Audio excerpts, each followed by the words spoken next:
কেমন আছেন সবাই? আশা করি সবাই ভালো আছেন। একটা মিনি ব্লগে আপনাদেরকে জানাই অনেক অনেক স্বাগত। আজকে হচ্ছে এই রুমের বিছানা চাদরটা চেঞ্জ করব, বালিশের কভারগুলোও চেঞ্জ করব। বাড়ি থেকে যে চাদরটা নিয়ে আসছিলাম এই চাদরটা পাতবো।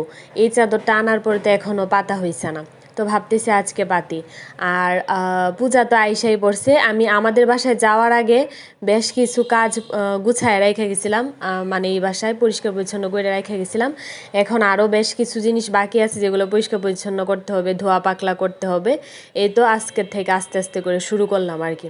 তো এই তো চাদর পাতা কমপ্লিট। নতুন একটা চাদর বিছানায় পাতার পরে বিছানাটা দেখতে অনেক ভাল লাগে, ঘরটাই পুরো নতুন নতুন লাগে, অনেক সুন্দর লাগে দেখতে। তো আজকে আর এই চাদর আর বালিশের কভারগুলো ধুয়ে দিব না, কারণ বারান্দায় অলরেডি অনেকগুলো কাপড় ধুয়ে নাইরা রাখছি, আর জায়গা নাই। আর ওয়েদারটা জানি কেমন, এর জন্য আর ছাদেও গেলাম না। তো এদিকে আমি একটু বিস্কিট খাইতেছি, আর মাসকলাইয়ের ডাল রান্না করবো, মাছের মাথা দেওয়া মাছ রান্না করবো, এগুলা নামাইলাম। আর এদিকে মাসকলাইয়ের ডাল ভিজায় রাখছি। তো বিস্কিট খায়া তারপর আর কি রান্না করবো। তো এই ব্লগটা এই পর্যন্ত, সবাই ভালো থাকবেন, টাটা।